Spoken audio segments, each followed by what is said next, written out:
Meron po tayong correspondent dyan po sa Luneta Grandstand kung saan nga po may event tungkol po sa pagdiriwang ng ika-128 taong anibersaryo, alright, ng ating pong kasarinlan. Yan po mga kapatid ay pagkatapos po ng ating panayam kay Assistant Secretary Rino Abad. Good morning po, Asek.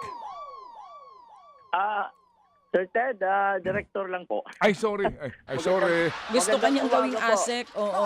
Gusto mo bang gawing ASEC si Magandang Direk umaga Rino? po sa Oo. yeah. Yes. Magandang umaga sa inyong programa, Sir Ted, Ma'am Chacha, at Yes sa ating mga po. kababayan. Good morning po. Thank you. Kahit po ngayon ay holiday, nandyan po kayo. Direktor, ito lang, kasi lumalala po yung tension ngayon sa pagitan ng Amerika at ng Iran. Nasa pangatlong araw na tayo nung palitan po nila ng bombahan sa isa't isa. At sarado po ulit ngayon ang Strait of Hormuz. Ano po ang epekto nito sa magiging presyohan sa susunod na linggo? Well, ang mga reports ho na lumalabas, though may effect pa rin naman yan, pero nominal na lang ho, Ma'am Chacha, yung announcement na yan. Kasi in the first place, matagal na hong walang dumadaan talaga doon. Wala hong tiwala ang industriya na hindi ka doon delikado sa lugar. So it's nil to halos none ang dumadaan doon. Okay. Kaya itong mga announcement na to, nominal statements no ho ito. So ang ano po ang epekto sa supply? Wala po. Mm. Ganun na rin po this week, last week, 2 weeks from now, wala hong epekto talaga. So ang nangyari ho, kaya ang magandang balita diyan, hindi ho nararatel yung ating oil market. In fact, ang nangyari nga ho, sa pagiging stable ng supply, na-maintain ho ang ating diesel na 4 na araw na may tinatayang rollback. That's nice. Mga-abot siguro ito ng, sabi na lang natin, mga 2 peso rollback.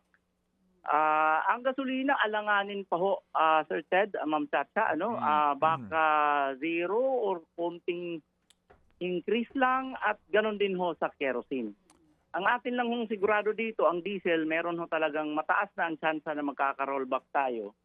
At itong mga nangyayari sa Iran-US, dahil nga pabago-bago sila. In fact, kahapon, nag-announce na naman si President Trump na ayaw na niyang ituloy yung atake sa Iran dahil gusto niya magkaroon ng tuloy ang usapan. I think may mga report pa na lumalabas na ginagawa yun para lalong pilitin si Iran na pumirma na sa or mag-agree na.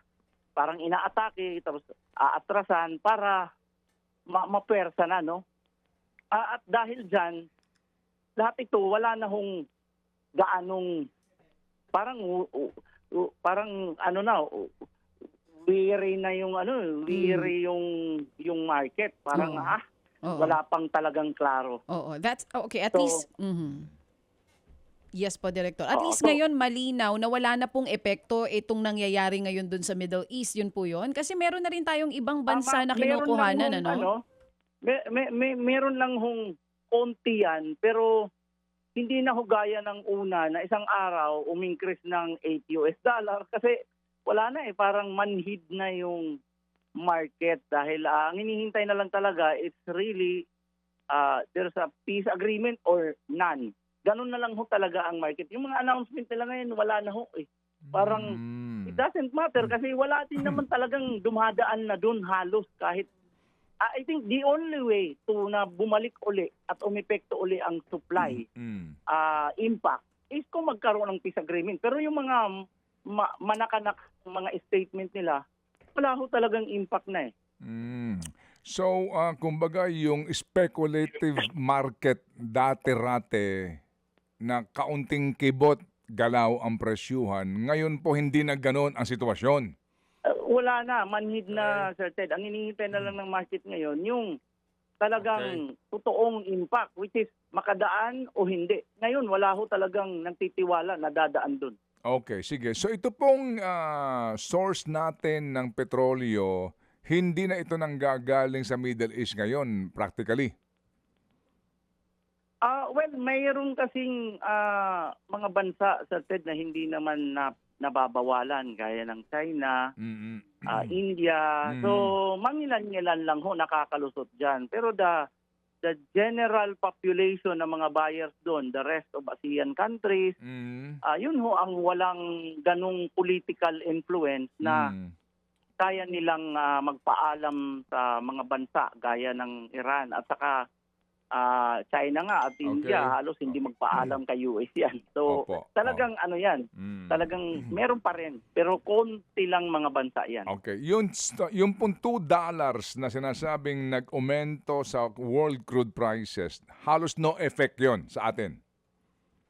Well, ngayon, Sir Ted, ang ating running balance ngayon sa Forex ay meron ho tayong ang impact ho, tingnan ko lang ho, negative pa nga ho ang Okay. ating impact ngayong week over Mm. the average of 5 days last week. All right. So, mas nakatulong pa nga ho ngayon yung Forex. Medyo lumalakas ang peso against US dollar for this average for this week. Apo, what I'm saying is yung inanunsyo no, na $2 increase per barrel sa world market po nitong nagdaang araw after yung pagpapasabog ng US facility doon sa Bahrain at ito pong closure ng Strait of Hormuz. Totally, no effect yon yung $2 na yon sa atin. Okay? Sir Ted, hindi ho nawala. Sabi ko pa nga, yung naipon na decrease since Monday. Ngayon, ang Dubai ho natin for the 4 days trading compared to 5 days trading last week is bumaba ng almost $5. Pababa ho talaga. Okay. Opo. Kaya nagkaroon ho tayo. Pero ang sa product ho, ang diesel, ang taas ho ng na-maintain yan, around $8. Okay. Ang kerosene kasi nasa around $2 lang at saka yung gasolina, Aha. mayroong pag-increase ng $1. Kaya alanganin yung dalawang produkto, gasolina and kerosene, pero ang laki ho kasi na ng naipong pagbaba, $8 na sa diesel. Kaya mayroon na tayong inaasahang mga 2 peso, 2 to 3 peso na rollback. Okay. Sige po. So, well, that's a relief sa director kasi kinakabahan kami sa mga pangyayaring ito. Para bang nasanay na po tayo, no? Dito nga po sa ganitong sitwasyon na counting kibot ni Trump, counting ganire, agad pong nagbibigay ng reaksyon, hindi pabor sa atin ang presyuhan po ng produktong petrolyo. So rollback tayo, most likely less than 2 pesos or over 1 peso. Yes, sir. Sir Ted, to sum up, no, para sa mga susunod na mga linggo, wala na hong manhid na ho ang market kung ang pag-uusapan disruption ng supply. Wala na ho, disrupted na talagang supply for the longest time. Ang inaasahan na lang ho natin, pag nagkaayos yan at nag-resume yung supply, ang laki ho ng ibababa ng price. Alright, sige po. So thank you very much po sa inyo, Director Rino Abad, sa inyo pong magandang balita ngayon pong weekend. Happy Independence Day. Mga kapatid, patuloy po kayong tumutok sa 105.9 True FM para sa totoong balita, impormasyon, music and entertainment. Mag-subscribe sa aming YouTube channel at podcast at sundan nyo kami sa Facebook, Instagram, X at TikTok sa True Network PH. Bisitahin din po ang aming official website, truefm.ph. At panoorin din kami sa True TV Signal, Channel 19. Kami po ang 105.9 True FM. Laging true sa'yo, kapatid.